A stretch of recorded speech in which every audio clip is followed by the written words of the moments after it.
ಓಂ ಸದ್ಗುರು ಶ್ರೀ ಶುದ್ಧ ಬ್ರಹ್ಮಣೇ ನಮಃ.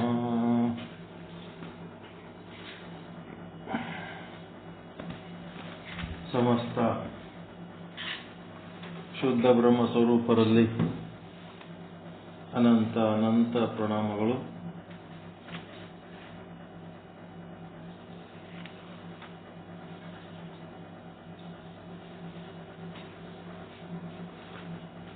ಶ್ರೀ ಜಗದ್ಗುರು ಪಂಚಾಚಾರ್ಯ ಪ್ರಸೀದಂತು ಪೂರ್ವಾಚಾರ್ಯ ಧರ್ಮದರ್ಶನ ಭಾಗ 3 ಸ್ವಯಂ ಜ್ಯೋತಿ ವಿಶ್ವಗುರು ಶ್ರೀ ಅಭಿನವ ರೇವಣ ಸಿದ್ಧ ಶಿವಾಚಾರ್ಯರು ಇವರನ್ನು ಕುರಿತು ಸಂಶೋಧನಾತ್ಮಕ ಗ್ರಂಥ 11ರಿಂದ 12ನೇ ಶತಮಾನ ಇವರ ಕಾಲಮಾನ. ಕಲಿಯುಗದ ಗುರುಗಳು, ಗ್ರಂಥಕರ್ತರು ಸಾಹಿತ್ಯ ವಿಶಾರದ ಶಿವಾದ್ವೈತ ಪ್ರಾಚಾರ್ಯ ಧರ್ಮ ಸಾಹಿತ್ಯ ಸುಧಾಕರ ವೇದಮೂರ್ತಿ ಎಂ ಚಂದ್ರಶೇಖರ್ ಆರಾಧ್ಯರು.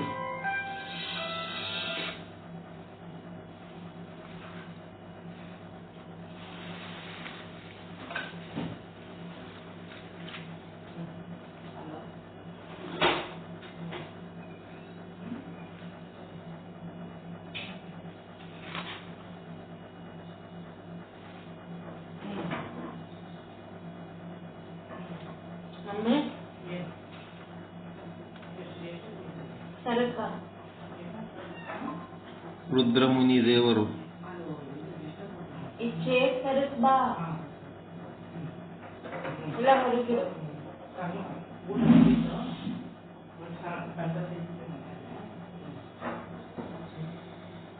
ರುದ್ರಮುನಿ ದೇವರು ಏನ್ ಹೇಳಿದ್ರು? ಗುರು ಆಗಿ ಹಾವಿನಾಳ ಕಲ್ಲಯ್ಯನಿಗೆ ಶಿವಯೋಗ ಸಾಹಿತ್ಯಕ್ಕೆ ಸಂಬಂಧಪಟ್ಟಂತ ಸಾಧನೆಗಳನ್ನೆಲ್ಲ ಹೇಳಿದ್ರು.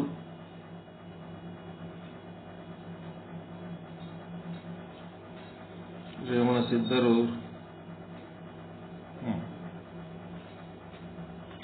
ಆವಾಗ ಕಲ್ಲಯ್ಯ ಏನಂತಾರ, ಗುರುವಿನ ಪಾದಾರವಿಂದಗಳಿಗೆ ಮಣಿದು, ಗುರುದೇವ, ಇಂದು ನನ್ನ ಜನ್ಮ ಸಾರ್ಥಕವಾಯಿತು.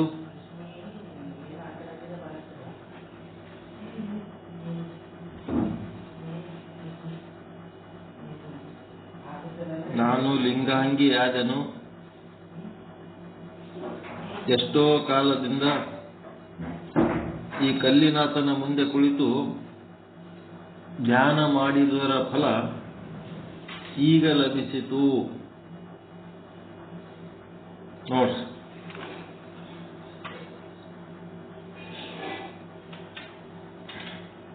ಇಲ್ಲಿ ಏನ್ ತಿಳ್ಕೋಬೇಕು ನಾವು? ಹಿಂದೆ ನಾವು ಏನೇನ್ ಸಾಧನೆ ಮಾಡಿವಿ ಅದರ ಫಲವಾಗಿ ಒಬ್ಬ ಚಲೋ ಗುರು ಸಿಕ್ಕ ಅಂತ ತಿಳ್ಕೋಬೇಕು. ಹೌದಲ್ರಿ?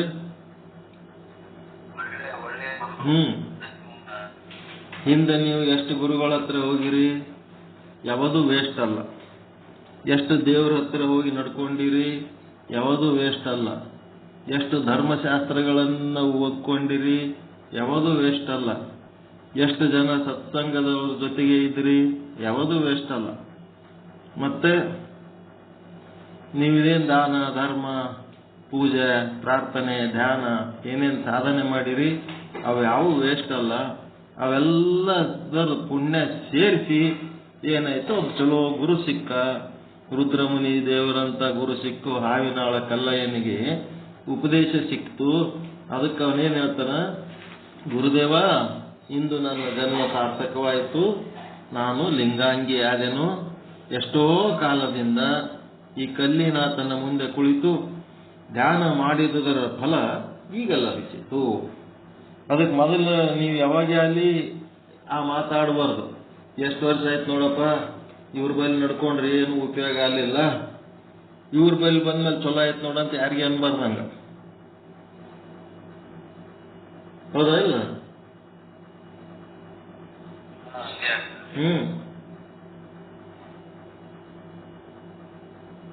ಅವ್ರ ಬಳಿ ಎಲ್ಲ ನಡ್ಕೊಂಡದ್ದು ಪುಣ್ಯದ ಫಲವಾಗಿ ಒಬ್ಬ ಚಲೋ ಗುರು ಸಿಕ್ಕ, ಒಂದು ಜನ್ಮ ಸಾರ್ಥಕ ಆಗಂತ ಉಪದೇಶ ಸಿಕ್ತು ಅಂತ ಅನ್ಕೋಬೇಕು.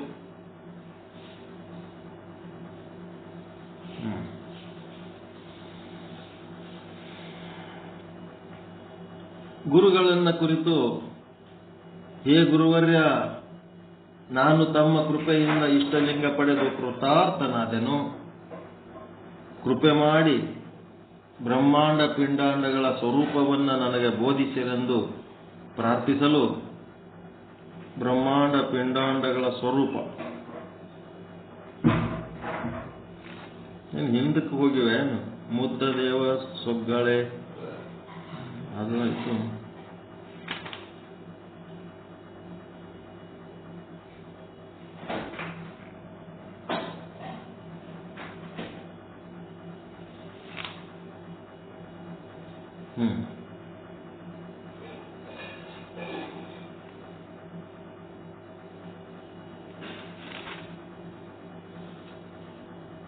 ಹಿಂದಿನ ಪೇಜ್ ಓದ್ಲಕತ್ತೀನಿ ನಾನು.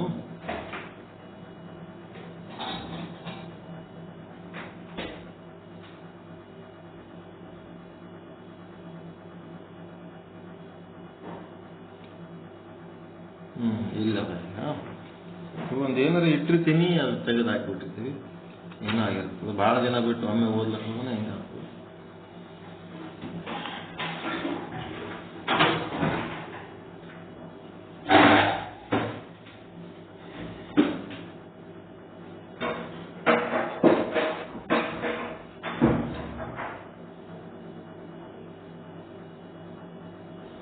ಅದೆಲ್ಲ ಇದು ಮಾಡಿವಲ್ರಿ, 12 ದಳ, 16 ದಳ, 2 ದಳದ ಬೃಹಮಧ್ಯ ರೇಖೆ ಅವೆಲ್ಲ ಬರ್ಕೊಂಡಿವಲ್ಲ. ಅದರ ಅದೆಲ್ಲ ಆಗ್ಯದ. ಅದ್ರ ಮುಂದಿನ ಭಾಗ ಮಾಡ್ಬೇಕೀಗ ನಾವು. ಅದೇ ಪೇಜ್ ಅದು ನಡ್ಬರ್ಕ ಒಂದು ಡಿವೈಡರ್ ಇಟ್ಟಿರ್ತೀನಿ, ಅದೆಲ್ಲೋ ಮಿಸ್ ಆಗಿ ಎಲ್ಲೋ ಹೋಗಿ ಕೂತಿರ್ತದ ಮಗಂತ. ಅದಕ್ಕೆ ಈಗ ಸರ್ವಕರ್ತ, ಈಗ ಏನೇನು ಹೇಳಿದ್ರಪ್ಪ ಅಂತಂದ್ರೆ, ಕಲ್ಲಿನಾಥನೇ ಮೂಲಾಧಾರ ಚಕ್ರದಿಂದ ಚೇತನಗೊಂಡ ಕುಂಡಲಿನಿ ಶಕ್ತಿಯು 6 ಚಕ್ರಗಳನ್ನು ದಾಟಿ ಸಹಸ್ರಾರದಲ್ಲಿ ದೀರ್ಘಕಾಲ ನೆಲೆಸಿ ಅಲ್ಲಿಯೇ ಲಯಿಸುವಂತೆ ಮಾಡಲು ಅಖಂಡ ಬ್ರಹ್ಮಚರ್ಯ, ಆ ಬ್ರಹ್ಮಚರ್ಯ ಅಂತ ಹೇಳಿದ್ನಲ್ಲ, ಅಖಂಡ ಬ್ರಹ್ಮಚರ್ಯ ಅಂದ್ರೆ ಎಲ್ಲ ಕಡೆ ಪರಮಾತ್ಮನನ್ನೇ ನೋಡದೆ ಅಖಂಡ ಬ್ರಹ್ಮಚರ್ಯ. ಆಂತರಿಕ ವೈರಾಗ್ಯ, ಪ್ರಗತಿಯಾಂತ ಆಧ್ಯಾತ್ಮಿಕ ಶಕ್ತಿ, ಇವೇ ಸಾಧನಗಳು. ನೀನು ಇವುಗಳನ್ನು ಶ್ರದ್ಧಾ ಭಕ್ತಿಗಳಿಂದ ಆಚರಿಸಿ ಅಹಂ ಬ್ರಹ್ಮಾಸ್ಮಿ ಶಿವೋಹಂ ಎಂಬ ಭಾವವನ್ನು ಹೊಂದಿ ಮಲ ಆವರಣದಿಂದ ಉಂಟಾದ ಕಿಂಚಿದಜ್ಞತ್ವಾದಿ ಜೀವನಿಷ್ಠ ಧರ್ಮಗಳನ್ನು ಕಳೆದುಕೊಂಡು, ಅದೇ ಜೀವ ಭಾವಗಳನ್ನು ಕಳ್ಕೊಂಡು, ಈಗ ಮುಂದಿಂದ ಹೇಳ್ತಾರೆ ಮಲ ವಿಕ್ಷೇಪ ಆವರಣ ಇವೇನದು ಜೀವ ಭಾವಕ್ಕೆ ಸಂಬಂಧಪಟ್ಟು ಅದಾವು. ಆ ಜೀವ ಭಾವ ಕಳ್ಕೊಳ್ಳೋದಂದ್ರು ಒಂದೇ, ಮಲ ವಿಕ್ಷೇಪ ಆವರಣ ದೋಷಗಳನ್ನು ಕಳ್ಕೊಳ್ಳೋದಂದ್ರು ಒಂದೇ. ಸರ್ವಕರ್ತಾಚ ಯೋಗೀಂದ್ರ ಸ್ವತಂತ್ರೋ ನಂತರೂಪವಾನ್ ಜೀವನ್ ಮುಕ್ತೋ ಮಹಾಯೋಗಿ ಜಾಯತೆ ನಾತ್ರ ಸಂಶಯ ಅಂತ ಉಪನಿಷತ್ ವಾಕ್ಯ ಇದು. ಸರ್ವಕರ್ತನೂ ಪರಮಾತ್ಮನನ್ನು ವರ್ಣನೆ ಮಾಡುವಂಥದ್ದು. ಏನು? ಸರ್ವಕರ್ತನೂ ಜೀವನ್ಮುಕ್ತನೂ ಆಗುವನು ಎಂದು ಬೋಧಿಸಿ, ಎಲೈ ಕಲ್ಲಿನಾಥನೇ, ನೀನು ಈಗಾಗಲೇ ತಪಸ್ಸಿನಲ್ಲಿ ಮಗ್ನನಾಗಿರುವೆ.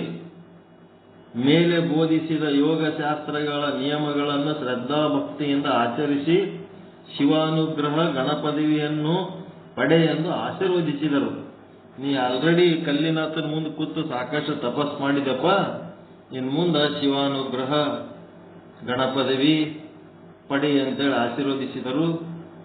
ಗುರುಗಳ ಉಪದೇಶಾಮೃತ ಪಾನದಿಂದಲೂ ಗುರುದರ್ಶನ ಸ್ಪರ್ಶನಗಳಿಂದಲೂ ಪುನೀತನಾದ ಕಲ್ಲಿನಾಥನು ಗುರುದ್ವಯರ ಪಾದಗಳಿಗೆ ಭಕ್ತಿಪೂರ್ವಕವಾಗಿ ಶಿರಸಾಷ್ಟಾಂಗ ಪ್ರಣಾಮ ಮಾಡಿ, ಹೇ ಜಗದ್ಗುರುವೇ, ಭಕ್ತವತ್ಸಲನೇ, ದೀನಬಂಧುವೇ, ನನ್ನ ಕನಸು ನನಸಾಗಿ ನಾನು ಕೃತಾರ್ಥನಾದೆನು.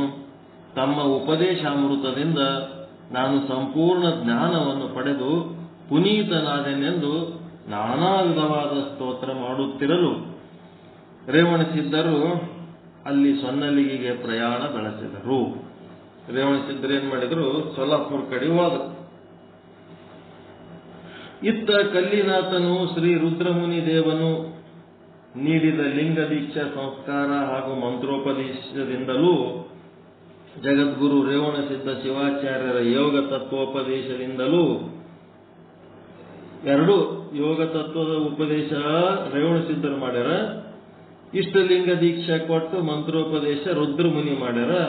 ಇದರಿಂದ ಪ್ರಭಾವಿತನಾಗಿ ಶ್ರದ್ಧಾ ಭಕ್ತಿಗಳಿಂದ ಶಿವಯೋಗವನ್ನು ಆಚರಿಸುತ್ತಾ ದಿನೇ ದಿನೇ ಪ್ರಗತಿಯನ್ನು ಸಾಧಿಸಿ ಸದಾ ಧ್ಯಾನ ಸಮಾಧಿಯಲ್ಲಿ ತಲ್ಲೀನನಾಗಿರುತ್ತಿದ್ದನು.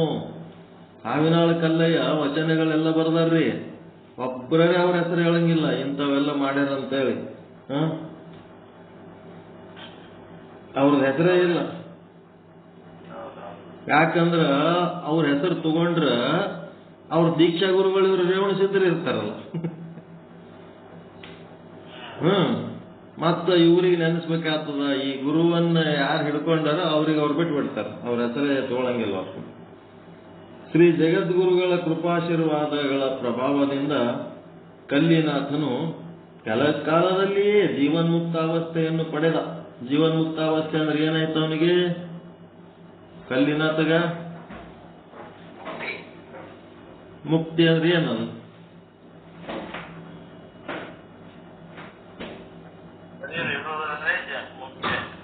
ಅದು ಮುಕ್ತಿ ಆಯ್ತು ಅಂದ್ರೆ ಏನಾಯ್ತು ಅವನಿಗೆ?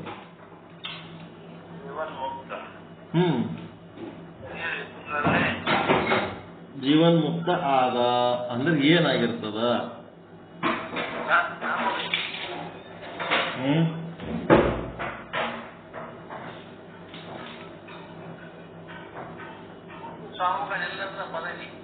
ಏನ್ರಿ?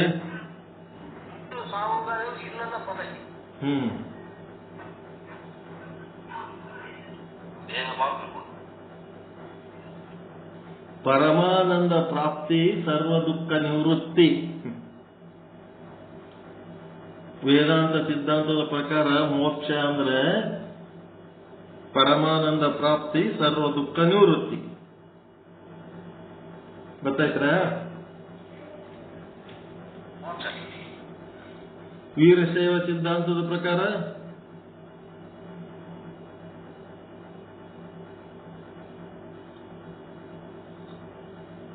ಅಂಗಲಿಂಗವಾಗುವುದು, ಜೀವ ಶಿವನಾಗುವುದು.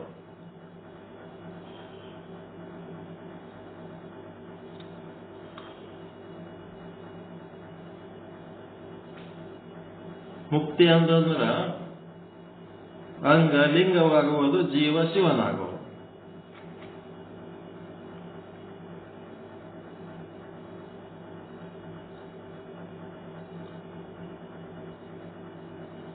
ವೇದಾಂತ ಸಿದ್ಧಾಂತದ ಪ್ರಕಾರ ಪರಮಾನಂದ ಪ್ರಾಪ್ತಿ ಸರ್ವ ದುಃಖ ನಿವೃತ್ತಿ.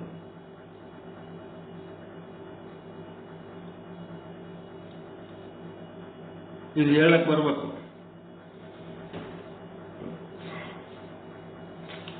ಈಗ ಏನಾಗ್ತದ? ಜೀವನ್ಮುಕ್ತ ಆದ ಅಂದ್ರೆ ಅವನ ಬಳಿ ಏನಾಗ್ತದ?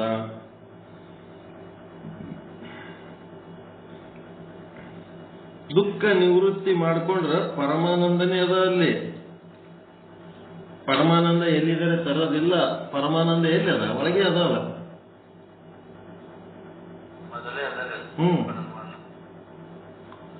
ತಾನೇ ಪರಮಾನಂದ ಸ್ವರೂಪ ಇದ್ದಾಗ ದುಃಖ ಎಲ್ಲಿದ್ ಬರ್ತದ?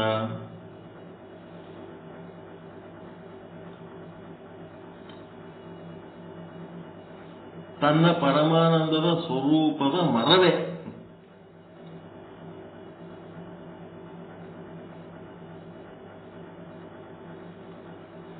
ತನ್ನ ಪರಬ್ರಹ್ಮ ಸ್ವರೂಪದ ಮರವೇ ಕಾರಣ ದುಃಖ. ತಾನು ಬ್ರಹ್ಮ ಸ್ವರೂಪ ಅನ್ನೋದು ಮರ್ತಕ್ಕೆ ಅವ ಏನ್ ತಿಳ್ಕೊಂಡನ? ತಾನು ಬ್ರಹ್ಮ ಸ್ವರೂಪ ಅಂತ ತಿಳ್ಕೊಳ್ಳೋದಕ್ಕೆ ಏನಂತಾರ?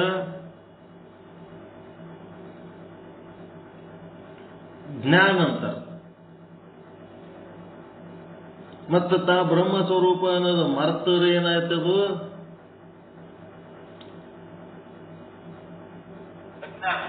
ಅಜ್ಞಾನ ಅಂದ್ರೆ ಏನಾಗಿರ್ತದ?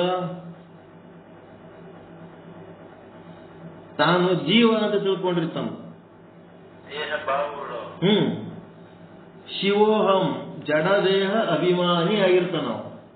ಶಿವೋಹಂ ಆದ್ನಂತಂದ್ರೆ ಜಡದೇಹದ ಅಭಿಮಾನ ಕಳ್ಕೊಂಡಿರ್ತಾನ. ಜೀವೋಹಂ ಅಂತಂದ್ರೆ ಜಡದೇಹದ ಅಭಿಮಾನ ಪಡ್ಕೊಂಡಿರ್ತಾನ, ಇಟ್ಕೊಂಡಿರ್ತಾನ. ಈ ದೇಹಾಭಿಮಾನದಿಂದ ಮುಂದೆ ಏನೇನಾಗ್ತವ? ಜನನ, ಉಪಜೀವನ, ಮರಣ. ಈ ದೇಹದಿಂದ ಅವು ಮೂರು ನಡೀತಾವಲ್ರಿ, ಹುಟ್ಟದು, ಬದುಕದು, ಸಾಯೋದು.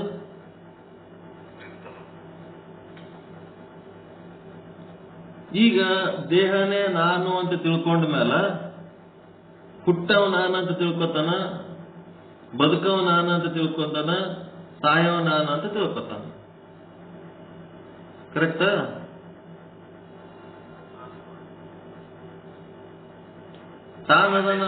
ತಾನದನ ಪರಮಾನಂದ ಸ್ವರೂಪ, ಪರಮಾತ್ಮ ಸ್ವರೂಪ. ತನ್ನ ಸ್ವರೂಪ ಮರುವಾಗಿದ್ದಕ್ಕ ಆತ್ಮ ಸ್ವರೂಪ ಬಿಟ್ಟು ದೇಹ ಸ್ವರೂಪ ಅಂತ ತಿಳ್ಕೊಂಡ್ಬಿಟ್ಟಾನ. ದೇಹನೇ ನಾನು ಅಂತ ತಿಳ್ಕೊಂಡದಕ್ಕೆ ಏನ್ ಸಮಸ್ಯೆ ಆಯ್ತು? ಹುಟ್ಟು, ಉಪಜೀವನ, ಮರಣ ತನ್ನ ಮೇಲೆ ಆರೋಪ ಮಾಡಿಕೊಂಡ. ಇದು ಜ್ಞಾನದ ಕೆಲಸನೋ ಅಜ್ಞಾನದ ಕೆಲಸನೋ? ಇದು ಬ್ರಹ್ಮ ಸ್ವರೂಪ ಮರವೆ ಮಾಡಿಕೊಂಡು ದೇಹನೇ ತಾನಂತ ತಿಳ್ಕೊಂಡದ್ದು ಜ್ಞಾನನೋ ಅಜ್ಞಾನನೋ?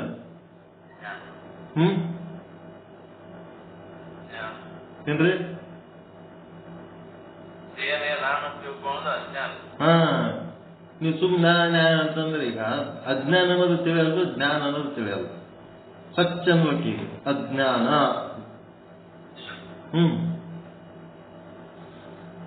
ಇದು ಅಜ್ಞಾನ. ದೇಹನೇ ತಾನು ಅಂತ ತಿಳ್ಕೊಂಡದ್ದು ಅಜ್ಞಾನ. ತಾನು ಆತ್ಮ ಸ್ವರೂಪ ಅಂತ ತಿಳ್ಕೊಂಡದ್ದು ಮರ್ತದ್ದು, ಅದು ಅಜ್ಞಾನ. ಈಗೇನಾಗಬೇಕಾಗಿದೆ? ತಾನು ಆತ್ಮ ಅಂತ ತಿಳ್ಕೋಬೇಕಾಗಿದೆ. ಮತ್ತೇನಾಗಬೇಕಾಗ್ಯದ?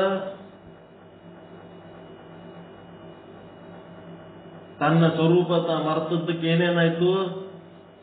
ಈ ಜಗತ್ತಿನಾಗ ನಾನಾ ರೀತಿ ಕೆಲಸಗಳು ಮಾಡ್ತಿರ್ತೀವಿ. ಒಂದು ಪಾಪದ ಕೆಲಸ, ಒಂದು ಪುಣ್ಯದ ಕೆಲಸ ಅಂತಿರ್ತೀವಿ. ಪಾಪ ಪುಣ್ಯ ಮಾಡೋನು ಪ್ರತ್ಯೇಗಾತ್ಮ ಪರಮಾತ್ಮನೋ, ಏನ ಆ ಪರಮಾತ್ಮನ ಪ್ರತಿಬಿಂಬ ರೂಪವಾದ ಆಭಾಸ ಜೀವನೋ? ಜೀವ ಪಾಪ ಪುಣ್ಯ ಮಾಡ್ತಾನ.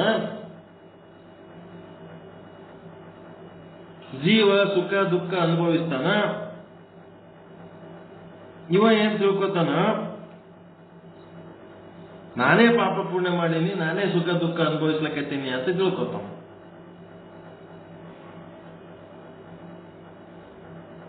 ಹೆಂಗಿದು? ಅವನ ಬೇರೆ ಜೀವ ಬೇರೆ ಅಂತ ತಿಳ್ಕೊಳಲ್ಲ. ಈಗ ಏನಾಗಬೇಕು? ಇದು ಅಜ್ಞಾನ ಅಂತ ಗೊತ್ತಾಯ್ತಿಲ್ಲ.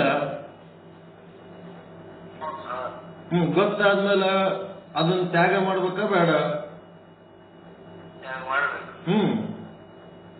ಈ ದೇಹ ನಾನು ಅನ್ನೋ ಭಾವ ತಪ್ಪು ಅಂತ ತಿಳ್ಕೊಂಡು ಆಭಾಸ ದೇಹ ನಾನಲ್ಲ ಅಂತ ತಿಳ್ಕೋಬೇಕು. ಪಾಪ ಪುಣ್ಯ ಮಾಡವ ನಾನಲ್ಲ, ಸುಖ ದುಃಖ ಅನುಭವಿಸವ ನಾನಲ್ಲ, ಹುಟ್ಟವ ಸಾಯವ ನಾನಲ್ಲ, ಗಮನ ಹೋಗವ ಬರವ ನಾನಲ್ಲ. ಅದೆಲ್ಲ ಸ್ಥೂಲ ಸೂಕ್ಷ್ಮ ಕಾರಣ ಶರೀರ ಅಭಿಮಾನಿಯಾದ ಜೀವ ಆಭಾಸ. ಅವನ ಕೆಲಸ ನಾನು ಶುದ್ಧ ಬ್ರಹ್ಮವೆಂದ ಪ್ರತ್ಯೇಗಾತ್ಮ ಸ್ವರೂಪ ಪರಮಾತ್ಮ. ನನಗ ಇವಕ್ಕ ಯಾವಾಗ ಸಂಬಂಧ ಇಲ್ಲ ಅಂತ ತಿಳ್ಕೊಂಡ್ರೆ ಜ್ಞಾನ. ಈ ರೀತಿ ಜ್ಞಾನ ತಿಳ್ಕೊಳ್ಳೋದಕ್ಕಿಂತ ಮೊದಲು ಏನಿವೆಲ್ಲ ಭಾವನೆಗಳದವಲ್ಲ, ದೇಹನೇ ನಾನು, ಹುಟ್ಟವ ನಾನು, ಸಾಯವ ನಾನು, ಪಾಪ ಮಾಡವ ನಾನು, ಪುಣ್ಯ ಮಾಡವ ನಾನು, ಸುಖ ಅನುಭವಿಸ ನಾನು, ದುಃಖ ಅನುಭವಿಸ ನಾನು ಅಂತ ಹಿಂಗೆಲ್ಲ ಅಂತೀವಿಲ್ಲ. ಇದೆಲ್ಲ ಕೂಡಿಸಿ ಇದಕ್ಕೆ ಏನಂತಾರಪ್ಪ ಅಂದ್ರೆ ಕಾರಣ ಶರೀರ ಅಂತಾರೆ. ಅಜ್ಞಾನಕ್ಕೆ ಕಾರಣ ಶರೀರ ಅಂತಾರೆ, ರೀಸನ್ ಬಾಡಿ. ಎದಕ್ಕಪ್ಪ ಅಂದ್ರ ಈ ಅಜ್ಞಾನ ಕಳ್ಕೊಳ್ಳೋದಕ್ಕೆ ನೀವು ಮತ್ತೆ ಹುಟ್ಟಿ ಬಂದಿರಲ್ಲ, ಅದಕ್ಕೆ ಇದಕ್ಕೆ ಕಾರಣ ಶರೀರ ಅಂತಾರೆ. ನಿಮ್ ಜನ್ಮದ ಕಾರಣ ಏನು? ಈ ಅಜ್ಞಾನ ನಿವೃತ್ತಿ ಮಾಡ್ಕೊಳ್ಳೋದೇ, ಅದೇ ಕಾರಣಕ್ಕೆ ಹುಟ್ಟಿ ಬಂದಿರಿ. ಸರಿನಾ? ಈಗೇನಾಗ್ತದ, ಜ್ಞಾನದ ಬಲದಿಂದ ಅಜ್ಞಾನದ ಕೇಡು ನೋಡಯ್ಯ ಅಂದ್ರೆ ಏನಾಗ್ತದ? ಜ್ಞಾನದ ಬಲ ಹೆಂಗ್ ಮಾಡ್ಕೋತೀರಿ? ಈ ದೇಹ ನಾನಲ್ಲ, ಈ ದೇಹ ನಾನಲ್ಲ, ಈ ದೇಹ ನಾನಲ್ಲ, ನಾನು ಆತ್ಮ, ನಾನು ಸಾಕ್ಷಿ, ನಾನು ಸಚ್ಚಿದಾನಂದ, ನಾನು ಕೂಟಸ್ಥ. ಇದು ನಿಶ್ಚಯ ಆಗಬೇಕು. ಈ ದೇಹ ನಾನಲ್ಲ, ಅಹಂ ಸುಖಿ ಅಹಂ ದುಃಖಿ ಇವೆಲ್ಲ ಸುಳ್ಳು, ನನಗ ಸುಖ ದುಃಖಗಳ ಸಂಬಂಧ ಇಲ್ಲ, ಅದೆಲ್ಲ ಅಂತಃಕರಣದ ಸ್ವಭಾವ, ಸುಖ ದುಃಖ ಅನುಭವಿಸುವುದು. ನಂದೇನಪ್ಪ ಅಂದ್ರೆ ಆನಂದವಾಗಿರೋದು. ಪಾಪ ಪುಣ್ಯ ಮಾಡೋನು ನಾನಲ್ಲ. ಆ ಪಾಪ ಪುಣ್ಯ ಮಾಡೋದು ಯಾವುದು? ಕರ್ಮೇಂದ್ರಿಯಗಳು. ಪಾಪ ಕಾರ್ಯ ಪುಣ್ಯ ಕಾರ್ಯ ಕರ್ಮೇಂದ್ರಿಯಗಳು ಮಾಡ್ತವ, ಸುಖ ದುಃಖ ಅನುಭವಿಸೋದು ಅಂತಃಕರಣೇಂದ್ರಿಯ ಮಾಡ್ತಿರ್ತವ. ಹೀಗಾಗಿ ಅವಕ್ಕ ನನಗೆ ಸಂಬಂಧ ಇಲ್ಲ, ನಾನು ಆತ್ಮ ಅದೀನಿ. ನಾನು ಹೋಗವಲ್ಲ, ಬರವಲ್ಲ, ಸಾಯವಲ್ಲ, ಹುಟ್ಟವಲ್ಲ, ಬದುಕಿದವಲ್ಲ.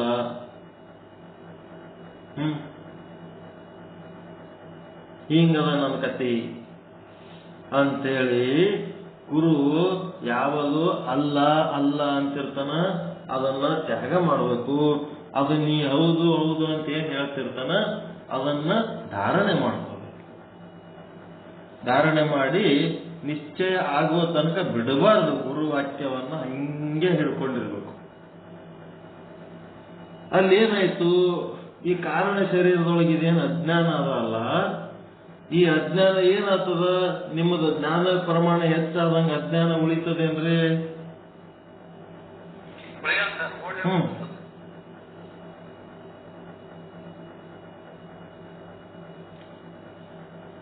ಈಗ ಬೆಳಕು ಬಂತಂದ್ರೆ ಕತ್ತಲೆ ಹೆಂಗ್ ಹೋಗ್ತದ, ಹಂಗ ಜ್ಞಾನ ಬಂತು ಅಂತಂದ್ರೆ ಅಜ್ಞಾನ ನಾಶ ಆಗಿ ಹೋಗ್ಬಿಡ್ತದೆ. ಈ ಕಾರಣ ಶರೀರ ನಾಶ ಆಗಿ ಹೋದ್ಮೇಲೆ, ಕಾರಣ ಶರೀರ ಅಂದ್ರೆ ನೀವು ಬಂಗಾರದಂಗಂತ ತಿಳ್ಕೊಳ್ರಿ. ಮತ್ತ ಆ ಬಂಗಾರದ ಆವರಣ ಮಾಡಿದ್ರೆ ಅದೇ ಅಂತಃಕರಣ.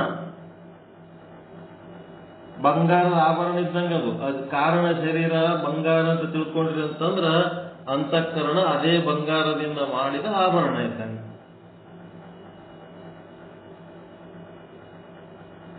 ತಿಳಿತೀರ? ಈಗ ಏನಾಗ್ತದ, ಬಂಗಾರ ಇದ್ರೆ ಆಭರಣ ಇರ್ತದ, ಬಂಗಾರನೇ ನಾಶ ಆಗೋಯ್ತಂದ್ರೆ ಆಭರಣ ಎಲ್ಲಿರ್ತದ? ನೀವೊಂದು 5 ತೊಲಿ ಬಂಗಾರದ ಸರ ಮಾಡಿರಿ, ಮನ್ಯಾಗ ಹೆಣ್ಮಕ್ಳು ಏನ್ ಮಾಡಿದ್ರು, ಈ ಸರ ಇಟ್ಕೊಂಡು ಬ್ಯಾಸರ ಬಂದ್ಬಿಡ್ತು, ಮಾರಿ ಬಿಡಮ್ಮ, ಬೇರೆ ಏನಾರ ಮಾಡಮ್ಮ, ಮಾರಿ ಬಿಡಮ್ಮ. ಆಯ್ತು ಹೇಳು, ಸರ ನೀ ಬಾಳ ಪಸಂದ್ ಮಾಡಿದಿ, ಸರ ನೀನ್ ಇಟ್ಕೊ, ನಾ ಬಂಗಾರ ಮಾರ್ತೀನಿ ಅಂತ ಅನ್ಲಕ್ ಬರ್ತದ?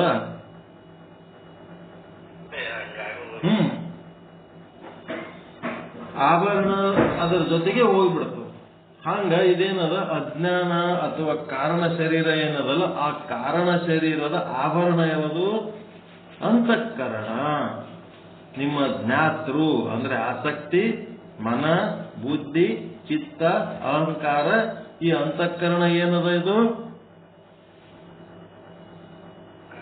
ಕಾರಣ ಶರೀರದ ಆಭರಣ. ಬಂಗಾರದ ಆಭರಣ ಅಂತ ಹೆಂಗಂತೀರಿ ಹಂಗ. ಯಾವಾಗ ಕಾರಣ ಶರೀರನೇ ನಷ್ಟ ಆಗಿ ಹೋದ್ಮೇಲೆ ಅದ್ರ ಜೊತೆಗೆ ಈ ಅಂತಃಕರಣನು ನಷ್ಟ ಆಗಿ ಹೋಗ್ಬಿಡ್ತದೆ. ಸೂಕ್ಷ್ಮ ಶರೀರ ಉಳಿಯಂಗಿಲ್ಲ.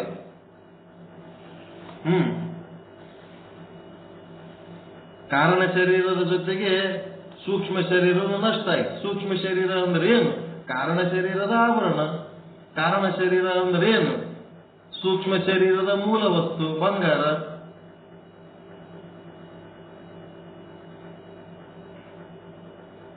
ಇದಕ್ಕೆ ಒಬ್ಬ ಚಲೋ ಗುರು ಸರಿಯಾಗಿ ತಿಳಿಸಿ ಹೇಳಂತ ಗುರು ಸಿಕ್ಕಾಗ ಮೋಕ್ಷ ಏನು ಬಹಳ ಕಷ್ಟದ್ದಿಲ್ಲ. ಇದು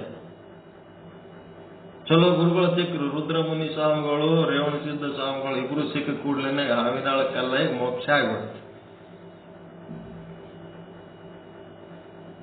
ಏನಾಯ್ತು ಈಗ? ಸೂಕ್ಷ್ಮ ಶರೀರ ಹೋಗ್ಯದ, ಕಾರಣ ಶರೀರ ಹೋಗ್ಯದ, ಮತ್ತೇನೇನು ಉಳಿದವ ಈಗ?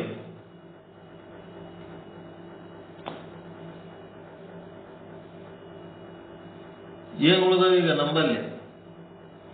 ಸೂಕ್ಷ್ಮ ಕಾರಣ ಹೋಯ್ತಂದ್ರೆ ಸ್ಥೂಲ ಶರೀರ ಮತ್ತ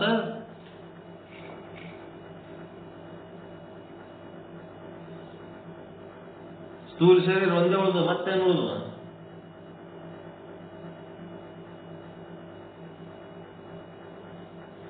ನೀವು ಅದಿರ ಇಲ್ಲ ನಿಮ್ಮ ಸ್ಥೂಲ ಶರೀರದ ಜೊತೆಗೆ? ಕಾರಣ ಶರೀರ ಹೋಗೋಣ ನೀವು ಆದ್ರೆ, ಸೂಕ್ಷ್ಮ ಶರೀರವಾದ್ರೆ ನೀವು ಓದ್ತೀರ?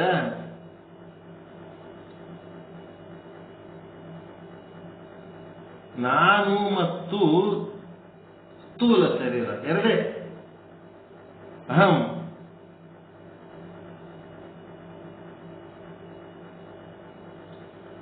ಆತ್ಮ ಆದ ಇಲ್ರಿ. ನೀವಂದ್ರೆ ಆತ್ಮ ಅಲ್ಲ. ಸೂಕ್ಷ್ಮ ಶರೀರ ಕಾರಣ ಶರೀರ ಎರಡು ಹೋದ್ಮೇಲೂ ಆತ್ಮ ಉಳಿದದ, ಸ್ಥೂಲ ಶರೀರ ಉಳಿದ.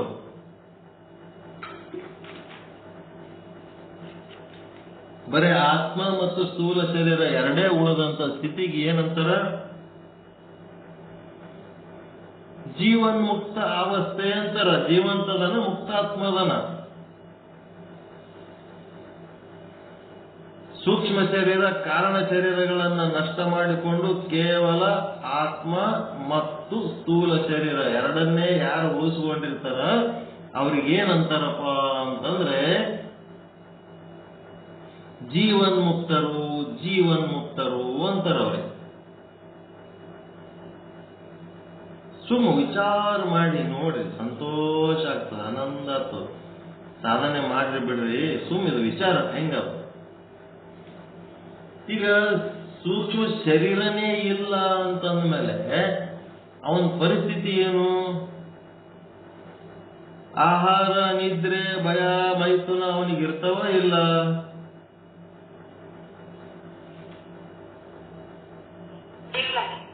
ಯಾಕಿರಲ್ಲ?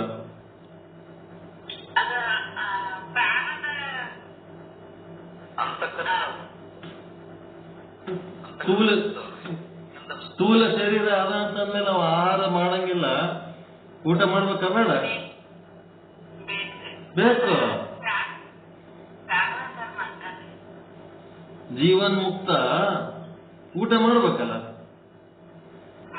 ಊಟ ಮಾಡ್ಬೇಕು, ನೀರು ಕುಡಿಬೇಕು, ಉಸಿರಾಡಿಸ್ಬೇಕು. ಶರೀರ ಅದಲ್ಲ ಇನ್ನ.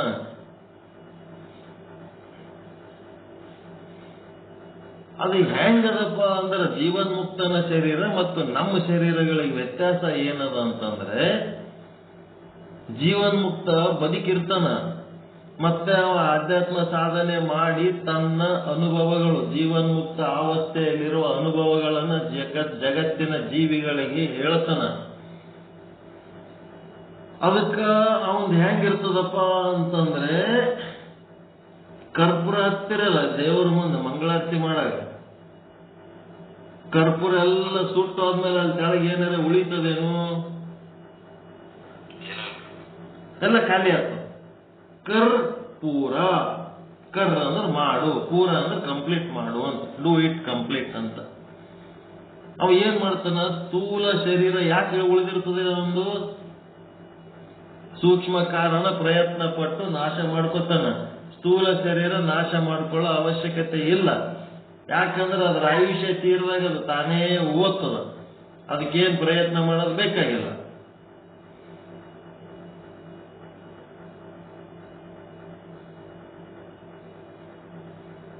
ತನ್ನ ಆಯುಷ್ಯ ಮುಗಿದಲ್ಲಿ ತಾನೇ ಓದ್ತದ. ಅದರ ಸಲುವಾಗಿ ಅದರ ಆಯುಷ್ಯ ಮುಗಿಯ ತನಕ ಇವೇನು ಬದುಕಿದ್ದು ಏನು ಎಲ್ಲರಿಗೆ ತಾನು ಉಪದೇಶ ಮಾಡ್ತಾನಲ್ಲ, ಇದಕ್ಕೇನಂತಾರ ಜೀವನ್ಮುಕ್ತ ಅವಸ್ಥೆ ಅಂತ.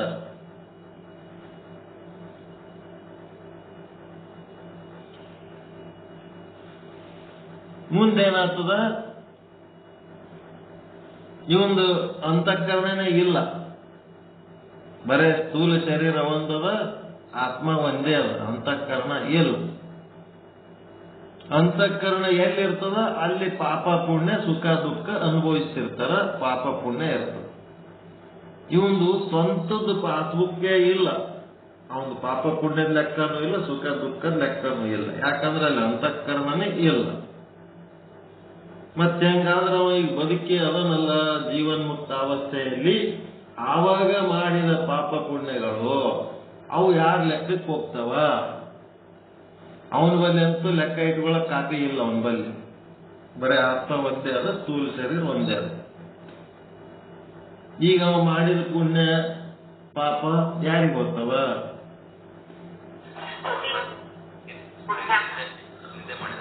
ಆ ಗುರುಗಳಿಗೆ ಯಾರು ಅಭಿಮಾನ ಪಡ್ತಾರ, ಪೂಜೆ ಮಾಡ್ತಾರ, ಗೌರವಿಸ್ತಾರ, ಆ ಗುರುಗಳಿಗೆ ಯಾರು ಊಟಕ್ಕೆ ಹಾಕ್ತಾರ, ಅಂಥವ್ರಿಗೆ ಏನಾಗ್ತದ, ಆ ಗುರುಗಳು ಮಾಡಿದ ಪುಣ್ಯ ಅವ್ರಿಗೆ ಹೋಗ್ತದೆ. ಮತ್ತ ಆ ಗುರುಗಳಿಗೆ ದ್ವೇಷ ಮಾಡ್ತಾರ, ಟೀಕೆ ಮಾಡ್ತಾರ, ಹುಚ್ಚುಚ್ಚು ಮಾತಾಡ್ತಿರ್ತಾರ, ಅವರಿಗೆ ಆ ಗುರುಗಳು ಮಾಡಿದ್ದು ಪಾಪ ಇವ್ರ ಪಾಡಿಗೆ ಹೋಗ್ತಾರೆ. ಸ್ತುತಿಸುವವನೊಬ್ಬ, ನಿಂದಿಸುವವ ಇನ್ನೊಬ್ಬ. ಇವರಿಬ್ಬರೂ ನಮ್ಮ ಶಿವಯೋಗಿಯ ಪರಮ ಬಂಧುಗಳಯ್ಯ. ಸ್ತುತಿಸುವವನು ಪುಣ್ಯವನ್ನು ಕೊಂಬ, ನಿಂದಿಸುವವನು ಪಾಪವನ್ನು ಕೊಂಬ. ಅಚ್ಚ ಮೌಕ್ತಿಕದಚ್ಚು ಅಂದ್ರೆ ತೊಳೆದು ಮುತ್ತಿದ್ದಂಗ, ಕೂಡಲ ಸಂಘ ನಿಮ್ಮ ಶರಣ. ಪಾಪ ಒಬ್ಬನಿಗೆ ಪಾಠ ಬಿಟ್ಟ, ಪುಣ್ಯ ಒಬ್ಬನಿಗೆ ಪಾಠ ಬಿಟ್ಟ, ತಾನು ತೊಳೆದು ಮುತ್ತಿದ್ದಂಗ ಆಗ್ಬಿಟ್ಟ, ಜೀವನ್ಮುಕ್ತ. ಅದಕ್ಕೆ ಅವನ ಶರೀರ ಏನಂದ್ರ, ಅವನು ಮಾಡೋ ಪಾಪ ಪುಣ್ಯ ಕಾರ್ಯಗಳು ಯಾರಿಗೆ ಓದ್ತಾವ ಅಂತಂದ್ರ ಬೇರೆಯವ್ರಿಗೆ ಓದ್ತಾವ. ಯಾರಿಗೆ? ಯಾರು ಕೆಟ್ಟವರು ಇರ್ತಾರೋ ಅವ್ರಿಗೆ ಇವನ್ ಪಾಪದ ಕಾರ್ಯ ಓದ್ತಾವ, ಯಾರು ಒಳ್ಳೆಯವರು ಇರ್ತಾರ, ಇವ್ರು ಸೇವೆ ಮಾಡ್ತಾರ, ಅವ್ರಿಗೆ ಇವ್ರ ಪುಣ್ಯದ ಕಾರ್ಯ ಹೋಗ್ತಾವ.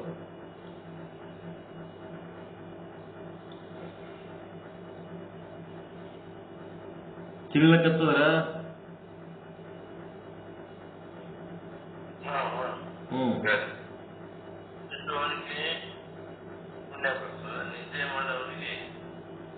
ಪಾಪ.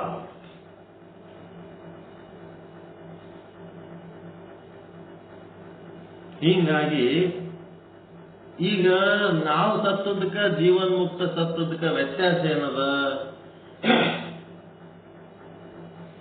ನಾವು ಸತ್ರ ಕಟ್ಟಿಗೆ ಸುಟ್ಟಂಗ,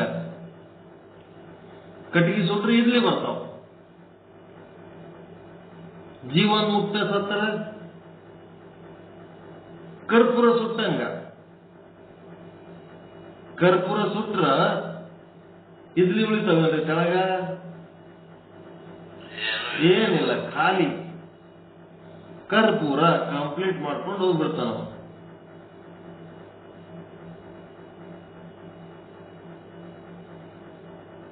ತಿಳಿತ್ರೆ?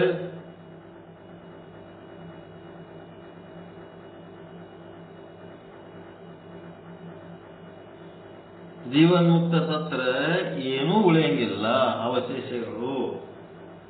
ಕರ್ ಪೂರ ಕಂಪ್ಲೀಟ್ ಮಾಡ್ಕೊಂಡು ಹೋಗ್ಬಿಟ್ಟ ನಾವು, ಏನು ಉಳಿಸ ಇಲ್ಲ ಅಲ್ಲಿ. ಈ ಜೀವ ಭಾವ ಇದ್ದವರು ಸತ್ರು ಅಂತಂದ್ರ ಇವ್ರದ್ದು ಪಾಪ ಪುಣ್ಯ ಅನ್ನೋ ಇದ್ಲಿಗಳು ಉಳಿತಾವ.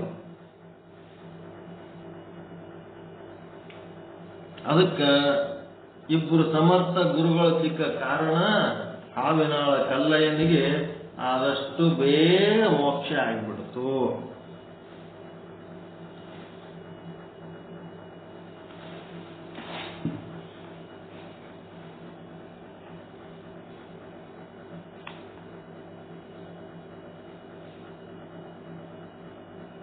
ಇತ್ತ ಕಲ್ಲಿನಾಥನು ಶ್ರೀ ರುದ್ರಮುನಿ ದೇವನು ನೀಡಿದ ಲಿಂಗ ದೀಕ್ಷಾ ಸಂಸ್ಕಾರ ಮತ್ತು ಮಂತ್ರೋಪದೇಶದಿಂದ ಮತ್ತು ಜಗದ್ಗುರು ರೇವಣಸಿದ್ಧ ಶಿವಾಚಾರ್ಯರ ತತ್ವೋಪದೇಶದಿಂದ ಪ್ರಭಾವಿತನಾಗಿ ಶ್ರದ್ಧಾ ಭಕ್ತಿಗಳಿಂದ ಶಿವಯೋಗವನ್ನು ಆಚರಿಸುತ್ತಾ ದಿನೇ ದಿನೇ ಪ್ರಗತಿಯನ್ನು ಸಾಧಿಸಿ ಸದಾ ಧ್ಯಾನ ಸಮಾಧಿಯಲ್ಲಿ ತಲ್ಲೀನನಾಗಿರುತ್ತಿದ್ದನು. ಶ್ರೀ ಜಗದ್ಗುರುಗಳ ಕೃಪಾಶೀರ್ವಾದಗಳ ಪ್ರಭಾವದಿಂದ ಕಲ್ಲಿನಾಥನು ಕೆಲ ದಿನದಲ್ಲಿಯೇ ಜೀವನ್ಮುಕ್ತಾವಸ್ಥೆಯನ್ನು ಪಡೆದು ಸದಾ ಶಿವಯೋಗ ಸಮಾಧಿಯಲ್ಲಿ ಇರುತ್ತಿದ್ದನು. ಹೀಗಿರುವಾಗ ಒಂದು ದಿನ ಮುಂಜಾನೆ ಅಶರೀರವಾಣಿಯೊಂದು, ಎಲೈ ಭಕ್ತ ಶಿರೋಮಣಿಯಾದ ಕಲ್ಲಿನಾಥನೇ, ನಿನ್ನ ಭಕ್ತಿಗೆ ಮೆಚ್ಚಿ ನಾನು ನಿನಗೆ ಗಣಪದವಿಯನ್ನು ಅನುಗ್ರಹಿಸಿರುವೆನು. ನಾಳೆ ನಿನ್ನನ್ನು ನನ್ನ ಬಳಿಗೆ ಕರೆದೊಯ್ಯಲು ವಿಮಾನವು ಬರುವುದು. ನೀನು ಅದರಲ್ಲಿ ಕುಳಿತು ನನ್ನ ಬಳಿಗೆ ಬಾ ಅಂತ. ನಿಮ್ಗೆ ಯಾರಿಗಾರ ಹೆಂಗ್ ಬತ್ತಂದ್ರೆ ಏನ್ ಮಾಡ್ತೀರಿ?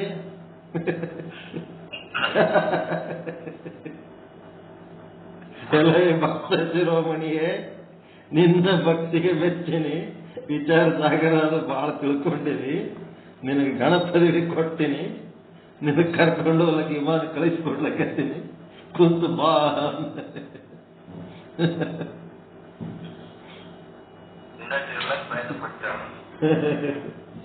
ಜೀವನ್ ಮುಕ್ತ ಅವಸ್ಥೆ ಅವತ್ತು ಸಿಕ್ಕವನಿಗೆ ಕರಿತಾನ ದೇವರು, ಸುಮ್ಮನೆ ಯಾರು ಬೇಕವ್ರಿಗೆ ಕರಿತಾನ.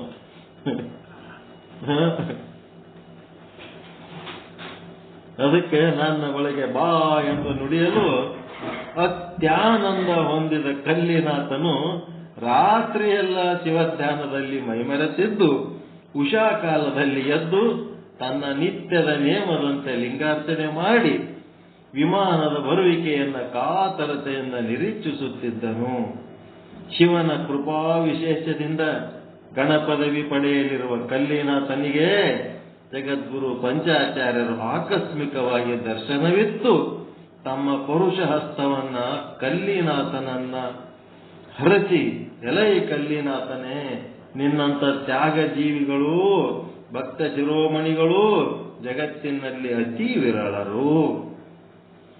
ನಿನಗೆ ಮಂಗಳವಾಗಲೆಂದು ಹರಸಲು ಕಲ್ಲಿನಾಥನು ಶಿವಲೋಕ ಮೊದಲಾಗಿ 14 ಲೋಕಗಳಿಗೂ ಗುರುವರ್ಯರಾದ ತಮ್ಮ ಕರುಣೆಯ ಕಂದನು ನಾನು.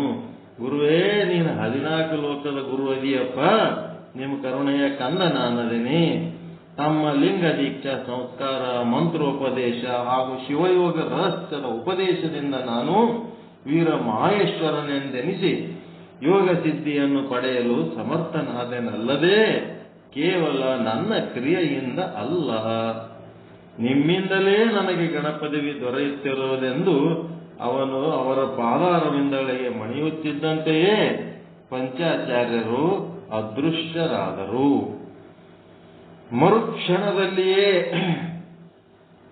ಅಶರೀರವಾಣಿಯಂತೆ ಒಂದು ವಿಮಾನ ಬರಲು ಶಿವಗಣರು, ಎಲೈ ಶಿವನಾಣಯತಿಯಂತೆ ನಿನ್ನನ್ನು ಶಿವ ಸನ್ನಿಧಿಗೆ ಕರೆದೊಯ್ಯಲು ಬಂದಿರುವೆನು ಎನ್ನಲು ಕಲ್ಲಿನಾಥನು ಅವರಿಗೆ ಭಕ್ತಿಯಿಂದ ವಂದಿಸಿ, ಹೇ ದಯಾಮಯನಾದ ಶಂಕರನೇ, ಪಾಮರನಾದ ನನ್ನ ಭಕ್ತಿಗೊಲಿದು ನನ್ನನ್ನು ಅನುಗ್ರಹಿಸಿ ಗಣಪದವಿಯನ್ನು ನೀಡಿ ನನ್ನ ಮನೋಭಿವಿಷ್ಟವನ್ನ ನೆರವೇರಿಸಿ ನನ್ನನ್ನು ಪುನೀತನನ್ನಾಗಿ ಮಾಡಿದೆ.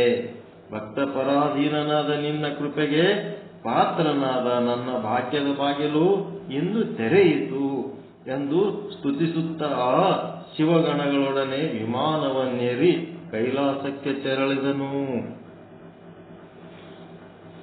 ದೇವದುಂದುಬಿಗಳು ಮೊಳಗುತ್ತಿರಲು ಪುಷ್ಪವೃಷ್ಟಿ ಆಗುತ್ತಿರಲು ಕಲ್ಲಿನಾಥನು ರಜತಗಿರಿಯಲ್ಲಿರುವ ಶಿವೆಯರಿಗೆ ಶಿರಸಾಷ್ಟಾಂಗ ಪ್ರಣಾಮ ಮಾಡಿ ಭಕ್ತಿ ಪರವಶತೆಯಿಂದ ಸ್ತೋತ್ರ ಮಾಡುತ್ತಿರಲು ಶಿವನು, ಎಲೈ ಕಲ್ಲಿನಾಥನೇ, ನಿನ್ನಂತ ಭಕ್ತರ ಸಂಘವು ನನಗೆ ಅತಿ ಪ್ರಿಯವಾಗಿರುವುದು.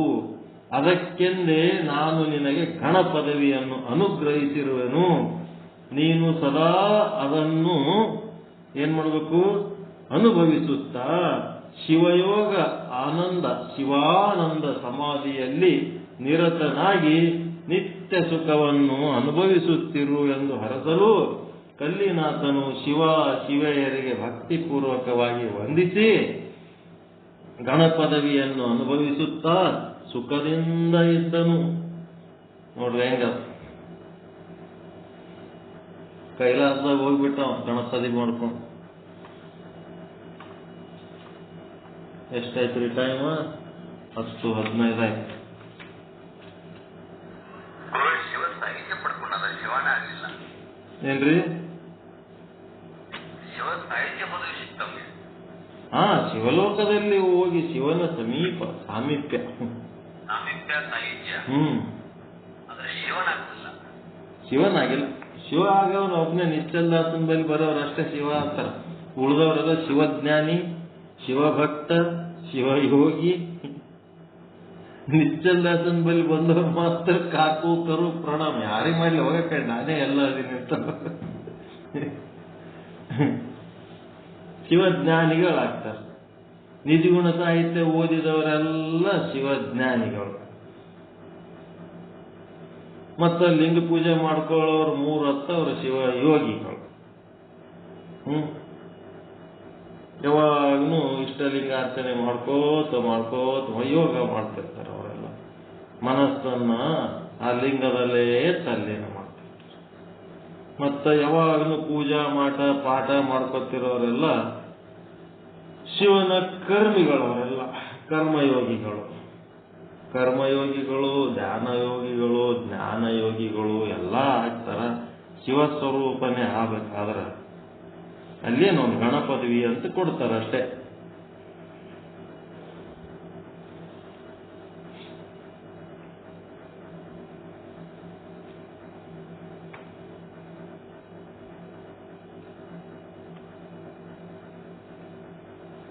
ಮುಂದಿನ ಭಾಗ ಹಿರಿಯ ಬೃಹನ್ಮಠಾಧಿಕಾರಿಯಾದ ಮುದ್ದದೇವ ಸುಗ್ಗಳೆಯರಿಗೆ ವರಪ್ರದಾನ. ಶಿವಯೋಗಿ ಸಿದ್ದರಾಮೇಶ್ವರರ ಅವತಾರ. ಆವಿನಾಳ ಕಲ್ಲಯ್ಯ, ಶಿವಯೋಗಿ ಸಿದ್ದರಾಮೇಶ್ವರ ಇವರೆಲ್ಲ ಒಂದೇ ಕಾಲದವರು. ಇವರು ಅವ್ರ ಕಾಲದಾಗೆ ಇವರು ಜಗದ್ಗುರು ರೇವಣ ಸಿದ್ಧರು. ಇದು ಕೊನೆಯ ಲೀಲೆ. ಮುದ್ದದೇವ ಸುಗ್ಗಳೆಯರಿಗೆ ವರಪ್ರದಾನ ಇದು ಕೊನೆಯ ಲೀಲೆ. ಆಮೇಲೆ ಏನಾಗ್ತದ? ರೇವಣ ಸಿದ್ಧ ಜಗದ್ಗುರುಗಳ ಲಿಂಗೈಕ್ಯ.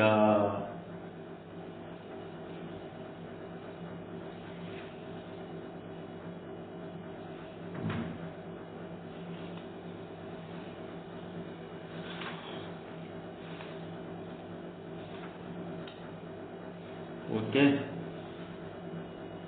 ಚಂದದಲ್ರಿ? ಏನೋ ಒಂದು ಆಗದು, ಏನೋ ಒಂದು ಮಾಡಿರಿ, ಏನೋ ಒಂದು ಆತು. ಶ್ರಾವಣ ಮಾಸದ ಪುರಾಣ ಕೇಳಿದಂಗೆ ಆಗ್ತದ. ಇಂಟ್ರೆಸ್ಟಿಂಗ್ ಅದು. ಯಾಕಂದ್ರೆ ನಮ್ಮ ಭಾಗದಲ್ಲಿ ಅದರಲ್ಲಿ ನಮ್ಮ ತೆಕ್ಕಿಂದ ಕಲೆಯಿಂದ ಮತ್ತೆ ಅವನು ಎಲ್ಲ ವೇದ, ಆಗಮ, ಶಾಸ್ತ್ರ, ಪುರಾಣ, ಇತಿಹಾಸ ಅವನು ಪಠಣ ಮಾಡೋದ್ರಾಗ ಅವನು ನಾಯಿ ಸಹಿತ ವೇದ ಹೇಳಂಗ ಆಗ್ಬಿಟ್ಟಿತ್ತಂತ. ನಾಯಿಯ ಕೈಲೇ ವೇದ ಓದ್ತೇನೆ, ನಾಯಿ ಕೈಲೇ ವೇದದ ಶ್ಲೋಕಗಳು ಹೇಳ್ತೇನಂತೆ. ಹಾವಿನಾಳ ಕಲ್ಲ ಎಂದು ಗುಡಿ ಗಿಡಿ ಎಲ್ಲ ಬಹಳ ಬರೆಯಲ್ಲ ಒಂದು.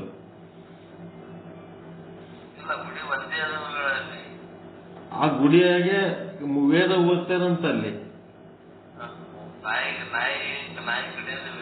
ನಾಯಿ ಕೈಲೇ ವೇದ ಮಂತ್ರ ಹೇಳ್ತಾರಂತಲ್ಲಿ.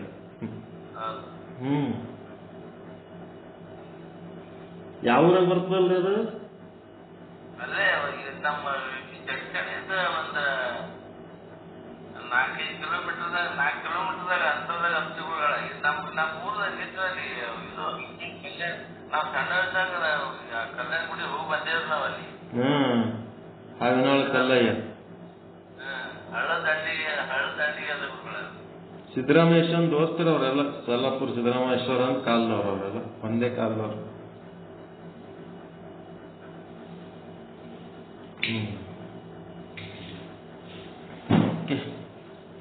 ಪರಮಾನಂದ ಪ್ರಾಪ್ತಿ ಭವ, ಸರ್ವ ದುಃಖ ನಿವೃತ್ತಿ ಭವ, ಇಷ್ಟಾರ್ಥ ಸಿದ್ಧಿರಸ್ತು, ಯಶಸ್ವಿ ಭವ ಯಶಸ್ವಿ ಭವ. ಜೈ ಶುದ್ಧ ಬ್ರಹ್ಮ, ಜೈ ಜೈ ಶುದ್ಧ ಬ್ರಹ್ಮ. ಓಂ ಶಾಂತಿ ಶಾಂತಿ ಶಾಂತಿ. ಭಜನೆ ಮಾಡಿಸ್ತೀರನ್ರಿ ಯಾರೇ? ಏನ್ ಮಕ್ಕೊಂಡ್ಬಿಡ್ತೀರ?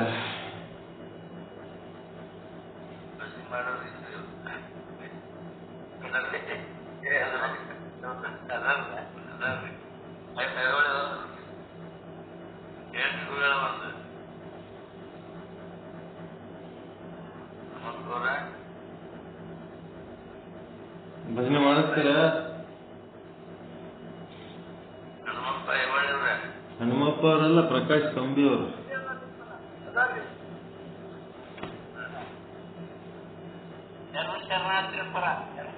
ಶರಣ ಶರಣ.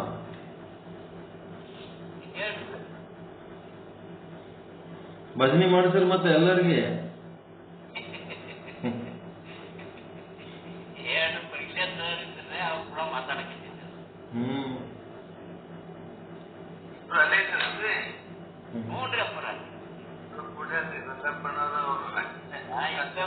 ವಾಕಿಂಗ್ ಮಾಡಕ್ ಊಟ ಆಗಿ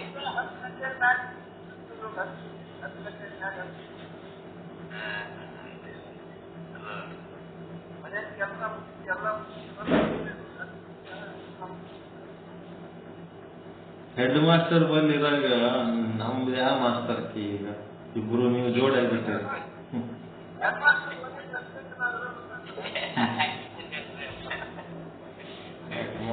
ಸಾಕಷ್ಟು ಅನುಭವ ಅದ್ರಾಗ ಅನುಭವ ಇಲ್ರಪ್ಪ.